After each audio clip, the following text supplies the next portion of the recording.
Hi class, welcome to lecture 1. So, it's possible that some of you have covered some of this content already.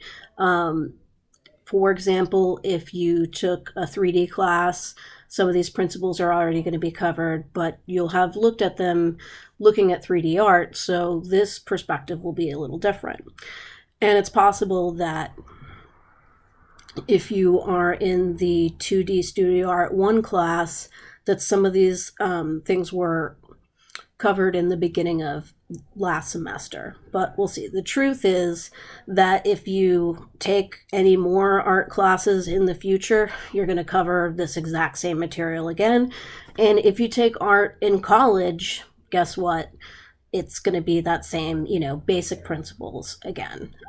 So think of it as like when you take a math class at the beginning of the year, there's a period at the beginning where it's review of what you covered last year. And you're like, oh, why am I learning this again? We already learned it. But it's important to reinforce those concepts in order to build on them. And the concepts that we'll be covering are going to help you make better art. And they're also going to make it so that you can talk about your own art and the art of others. And that'll be something that we do in class, like not for every project, but some projects will have a critique element, which might sound scary now, but once you learn the vocabulary of how to talk about art, it won't be so scary. So with that, let's get started. The elements of art. So that's going to be lecture 1.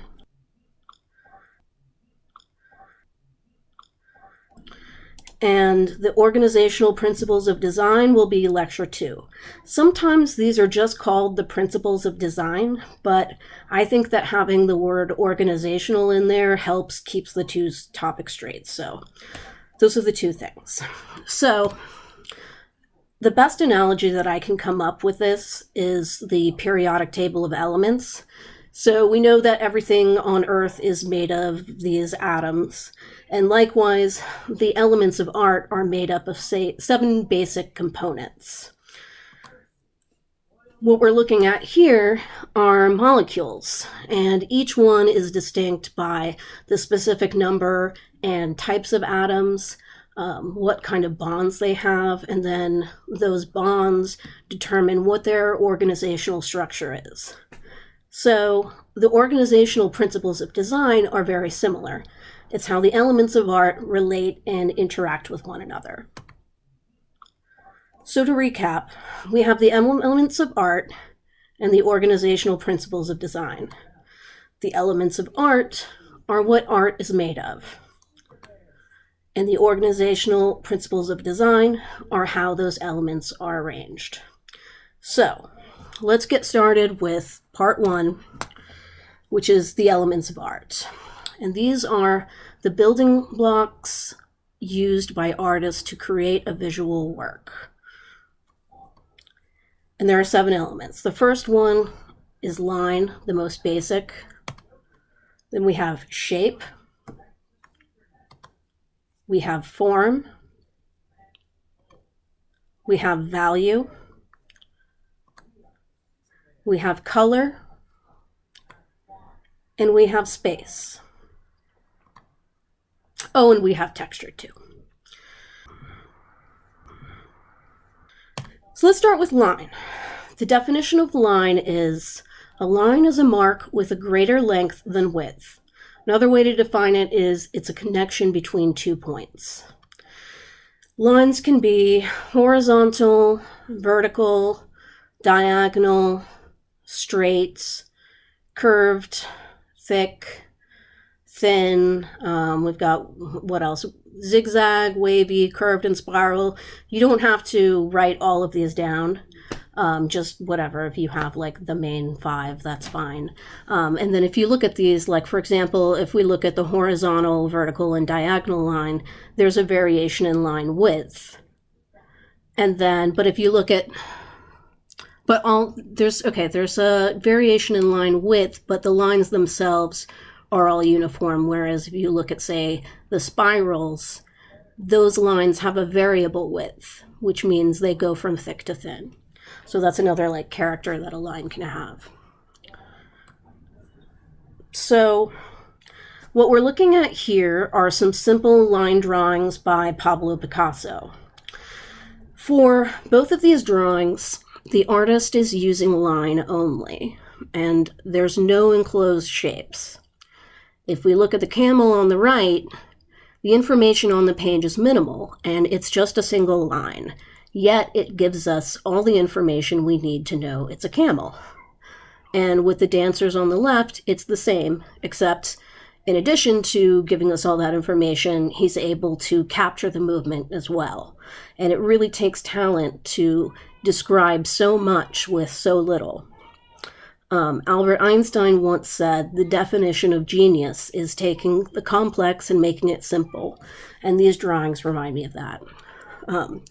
Picasso did a lot of like really simple line drawings in his later years. And there's a famous story about Picasso that these drawings make me think of.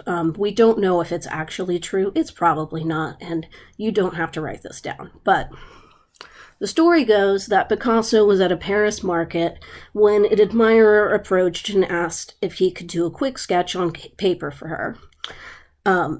Picasso politely agreed, and he promptly created a drawing, and he handed back the napkin, and then he asked for 1,000,000 francs. The lady was shocked, and she said, "How can you ask for so much? It took you 5 minutes to draw this." And Picasso said, "No, it took me 40 years.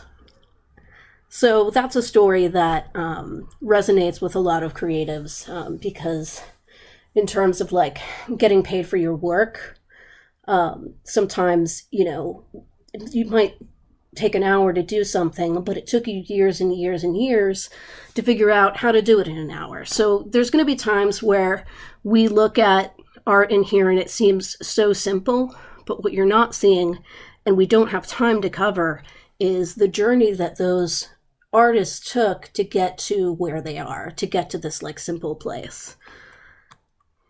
Okay, so this is a piece by Keith Haring, who was an American artist, pop artist, and he emerged from New York City's graffiti subculture in the 1980s. He went on to be very prolific in a short amount of time. He made large-scale paintings and murals. And his later work often had like political and social themes, such as like safe sex, LGBTQ issues, and HIV/AIDS awareness. This was like in the 80s, a lot of people didn't even know what HIV was or what STDs were, and like there was no education about safe sex the way that it's like commonplace now. So his work has actually made a comeback recently in fashion, and I'm seeing young people wearing shirts and hoodies with Keith Haring designs on them, which on one hand makes me happy, but I don't know if the people buying these clothes are actually aware of who Keith Haring is, or if it's just something they found at Target or Old Navy. This is a shirt that I thought was really clever. It's a little homage parody of The Simpsons in the Keith Haring style. But anyways, let's talk about the work itself. Now, Haring doesn't use line exclusively. There's closed shapes in here. But what's interesting about this painting is that when you look at it on a whole, it seems like very uniform. But there's a subtle change in the thickness of the line at the outstretched arms in the center that makes this piece work. And just so you know, you don't have to write this part down, but the title, The Marriage of Heaven and Hell, is a reference to an artist and author, William Blake, who wrote a book and illustrated it of that same title. So we have to assume that the hand that's reaching down is God's, and the hand reaching up is the opposite of that. So there's a lot going on here, and even in the spaces between the figures, there's lines like filling up those little spaces.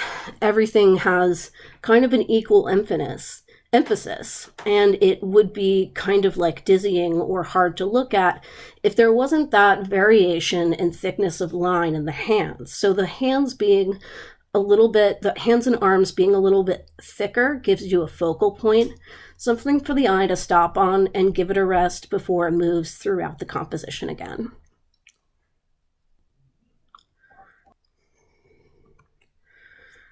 Okay, these are excerpts from a book called The Gashley Crumb Tinies, which is from Edward Gorey, who's one of my favorite illustrators.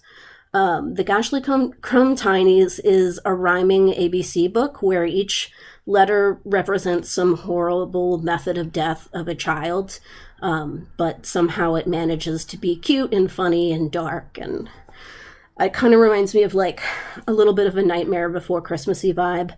And the thing that's cool is like he was doing these types of illustrations in the 1950s and 60s, which nobody was really doing anything like that at the time. And I don't think anybody's done anything like it since. Edward Gorey is using a line technique called hatching. And he uses this technique in like most of his work. Hatch lines are a series of short lines repeated in intervals, typically in a single direction, and are used to add shading and texture to surfaces. Crosshatch lines are when you have hatch lines that are going both directions. So what we're seeing on the stairs is we see like part of it is hatch and then the darker part is crosshatch. So the two lines are crossing each other.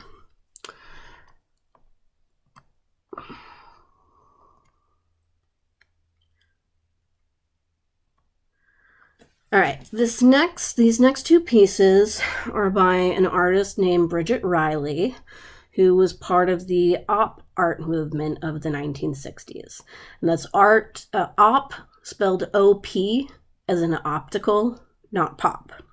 So op art was all about optical illusions, and it's cool, but honestly, some of it is hard to look at, like this one on the left. So let's look at what's going on here. The lines not only vary in thickness, but in their distance from one another, in the directions that they're moving, and with the choice of colors, it feels like it's moving or vibrating. The screen print on the right, if you look at it, it's just a series of zigzag lines of variable width. But there are implied shapes as well. We're also seeing circles in there where there aren't really any circles. They're implied or suggested. And there's also a suggestion of like some kind of space or depth happening.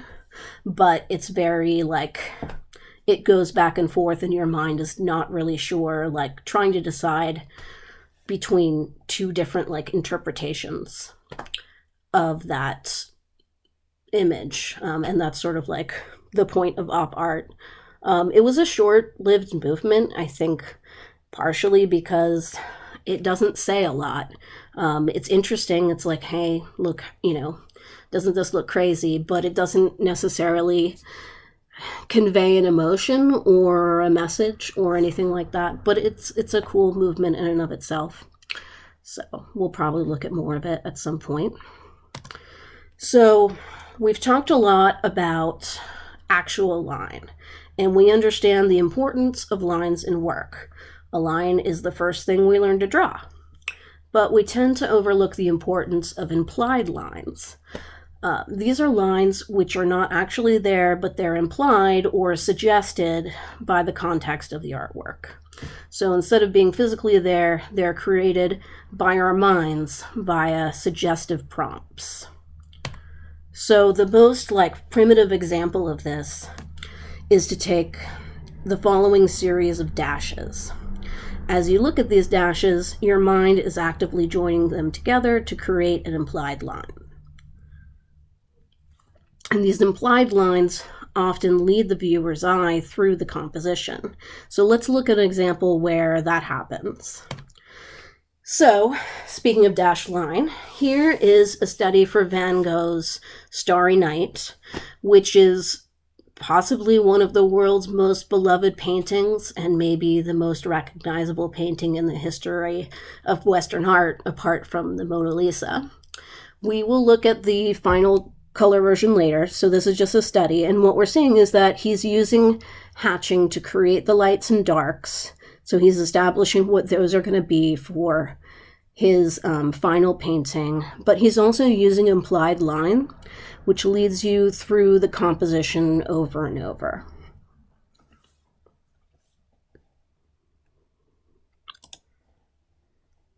So here's another example of how implied line leads the eye through a composition. This is Monet, and he was one of the most famous Impressionist painters of the late 19th and early 20th century. Side note, the word impression comes from an art critic who said of this movement, "This is not a painting. This is an impression of a painting." So it was not a compliment, it was a diss, but that group of painters took that criticism and wore it proudly. And so they were about not using like strict outlines, but using changes in color and changes in light to show form. So you could say that there's basically no line in this painting. You could make the argument that like the white of the surf on the shoreline is a little bit liney, but it's still implied line.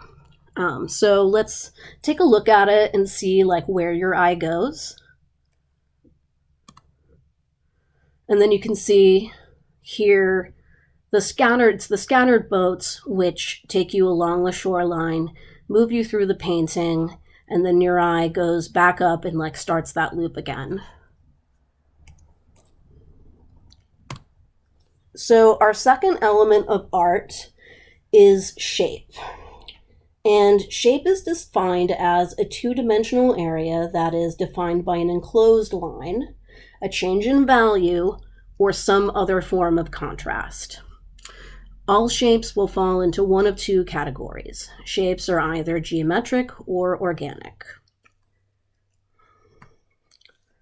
So here we're looking at some geometric shapes. These don't have outlines. They're defined, their edges are defined by their color. So geometric shapes, they are precise and regular and based on math principles. Examples are squares, rectangles, triangles, trapezoids, etc. They are often found in human-made things. And don't worry about writing down every single shape that's on here. If you can just get like 5, that's fine.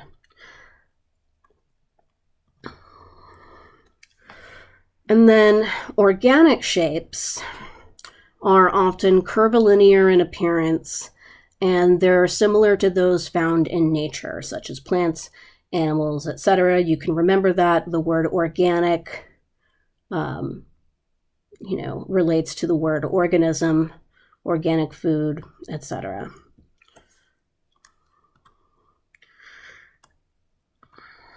Okay, so for our first example of painting with shape, we're looking again at Picasso. Now, Picasso was one of the founders of an art movement called Cubism. And in Cubism, the subject of the artwork is transformed into a sequence of planes, lines, and arcs. Everything is reduced to shape. There's almost, and if you look at this, there's almost no depth in this painting. The figures are reduced to basic but irregular shapes. So he's kind of like walking a line between organic and geometric here. He painted the shapes to look like layers of cut and pasted paper, which is a technique that we know as collage, one that we'll be using in this class probably. And he did use actual physical collage in his paintings too. And that was sort of like a transition point for him.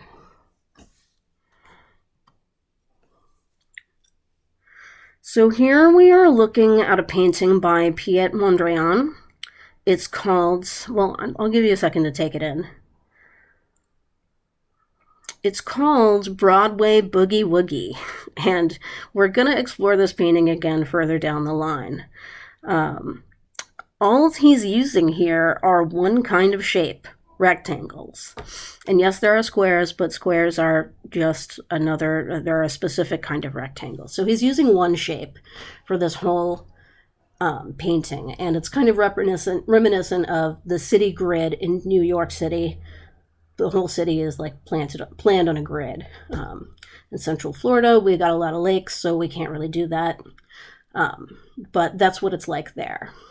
And there's a lot going on with color that makes it feel like blinking city lights. There's a lot of energy in it, but at the same time, it also feels really grounded and balanced, and that's because I think of all the shapes, rectangles are the most sturdy, balanced, and like steady shape. So we'll look at that more later on down the line when we talk about color. But let's do another example of shape. So this is by an artist named Diego Rivera, and he was married to a painter named Frida Kahlo, who has at the time, like in her lifetime, was not that famous. She was famous for being the wife of Diego Rivera, but her fame has like long overshadowed his. So we'll talk about her later. But at the time, Diego Rivera was the big deal. He's a Mexican artist, but he trained in Europe, and he combined his European training as an artist with his native Mexican style, and there are influences of Mayan and Aztec art in his work. He was really focused on painting indigenous or native Mexican people, and also the everyday working man and woman. This painting is depicting a flower festival held on Good Friday in this town called Santa Anita, and this is part of a series. So there's a lot of, if you look up Diego Rivera Flower Festival, you'll find a lot of similar paintings to this. So there's a lot of shapes here. They're all organic and not a lot of line. The only line that I can see is the outline of the lilies. There is an implied shape, which you may have noticed, of a cross. So what is going on here is this flower vendor is holding a huge bundle of flowers on his back, and there's a cloth tied around it, tying it to him. But it makes this figure of a crucifix, which is, of course, a reference to Good Friday and the crucifixion.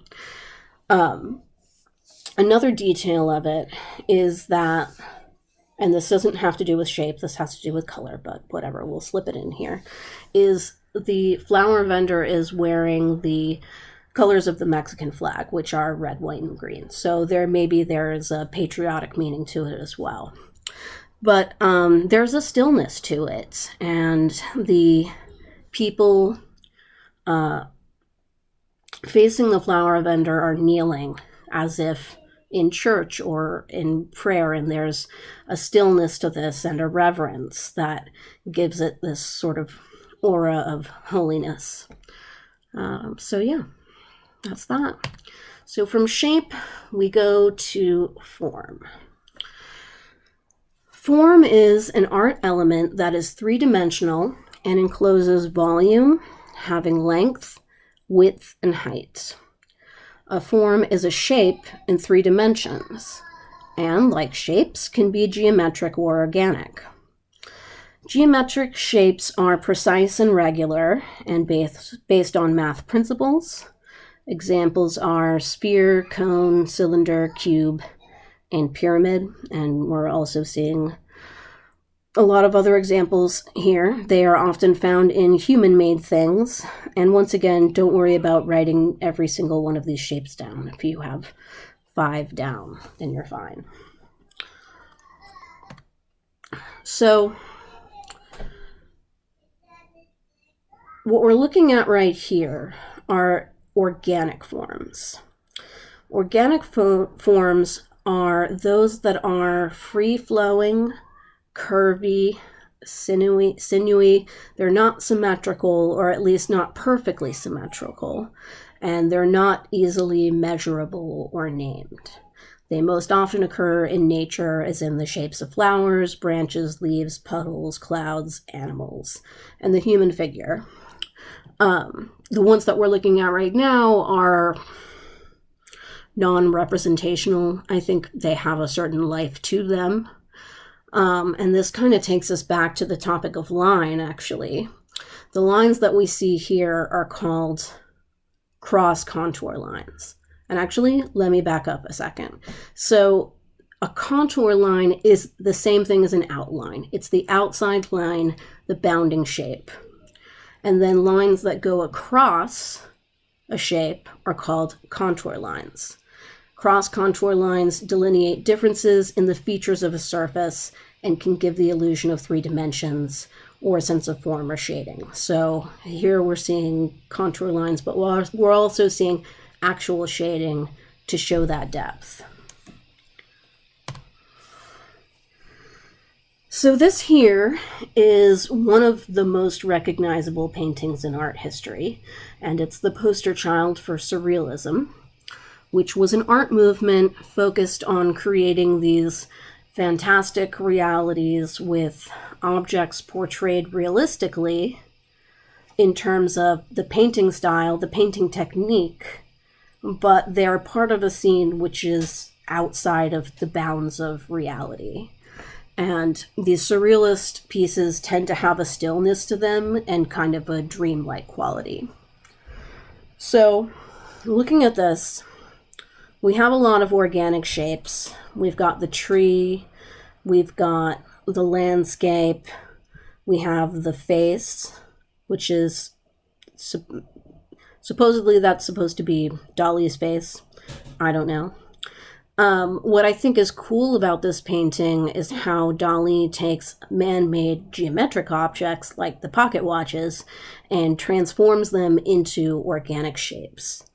And we've got some geometric shapes too. We've got there's the platform in the background on the left, and then the platform in the foreground that the melting clock is resting on, and the tree and stuff. And so, those are thrown in there for contrast, which makes it look even that more unreal, that these geometric forms and these organic forms are existing together in this like crazy space. So a lot of times when we're talking about form in art, we're actually talking about sculpture. It's literally the physical form that something's taking. So there's 2 ways of looking at form. There's the way that we've been looking at it up until now, which is the illusion of depth on a flat picture plane, and then there's actual depth, as in these sculptures. Now, what we're looking at is, this is a site-specific land work by an artist named Andy Goldsworthy, and he's a British sculptor. He's known for his site-specific sculptures and land art. Many of his works are ephemeral, which means that they only last a short time. And so what he does is he photographs his sculptures because they only last a few days, hours, sometimes even a few minutes. So that's the only record that there are some permanent works, but for the most part, all of his work is passing. And the only record of it is through photography. So we're looking at it as photography and appreciating it as 2D art. I don't know, maybe that's cheating, but I really like Andy Goldsworthy and I wanted to talk about him. So what we're looking at is these massive snow rings, taller than the average person, and they're at the most remote place on planet Earth, which is the North Pole. The rings mark the position of the North Pole and were built around it. So if you're standing in the center, if you're looking through any of these 4 sculptures, the direction will always be south. Another interesting thing just about process is Andy Goldsworthy, he uses really simple tools in his work. And he learned the traditional snow cutting and packing technique from Inuit people, who are the people who are native to icy regions. So this piece really walks a fine line between organic and geometric shape. And you can make an argument for both. I mean, they're circles, but they're not perfect circles. And the blocks are rectangular, but they're not perfect either. They're more like wedges, and they're sort of irregular in how they stack up to one another. So it's something that clearly it's a man-made structure. It's not something that could ever occur naturally, but it has this feel to it that is really natural, and it sort of fits in with the landscape.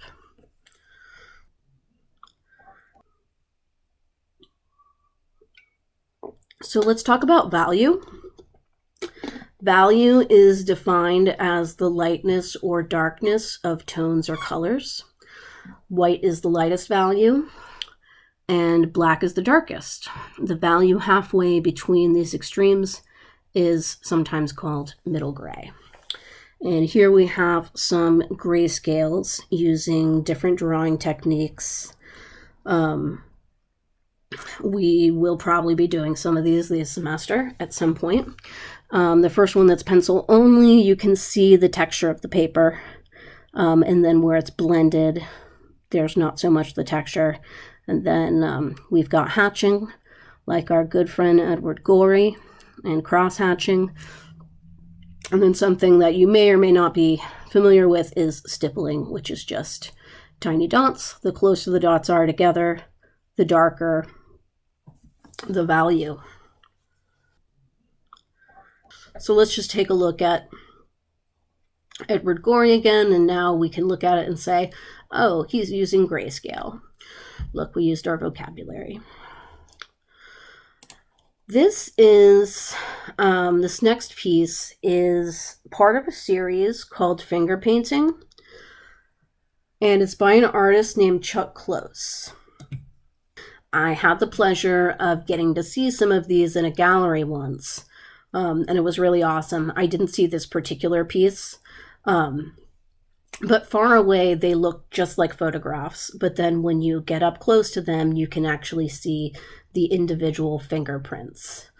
And you can find a lot of stuff like this on social media nowadays. There's artists making these painstaking, meticulous portraits using some very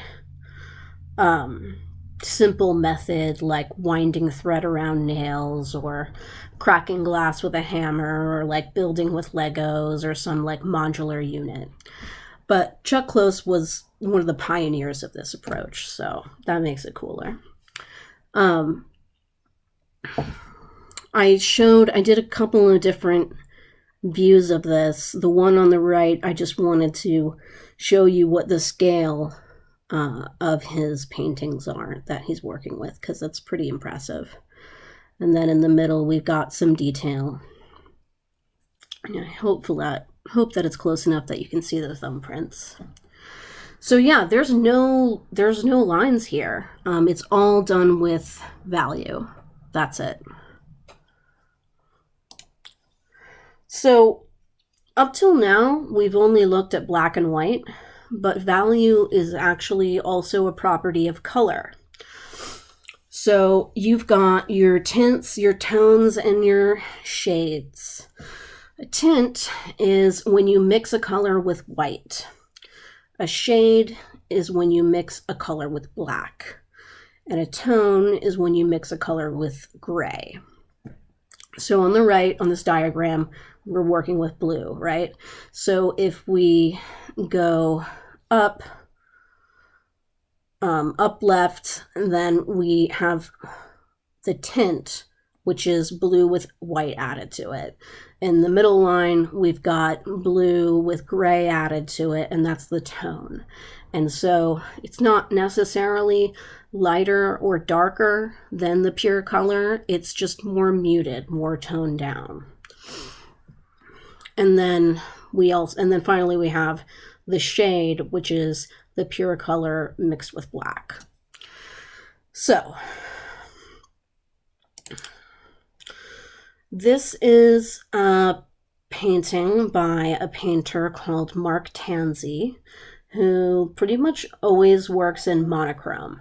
And monochrome is, the word mono means one, chroma means color, which means only using one color. So he is just using tints, tones, and shades here. And he uses, in this painting specifically, but in some of his other paintings too, he uses borrowed imagery. But it's having that one color scheme that brings it unity. Because you can look, there's a lot going on here. So we've got a man and a woman in cocktail attire are talking near the wall of paintings. And there's tension. The man is gesturing with both his hands. He's making a point, and she looks away into a mirror. And then if we look at what's on the wall, we see several framed images of Woody Allen, film stills from Woody Allen, who is a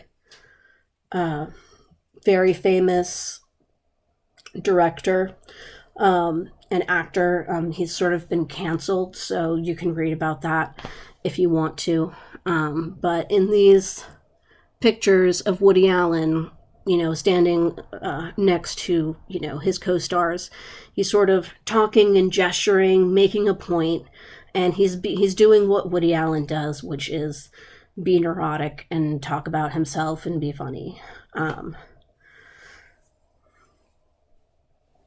So it's sort of like these images on the wall are echoing what's going on with the painting's central figures.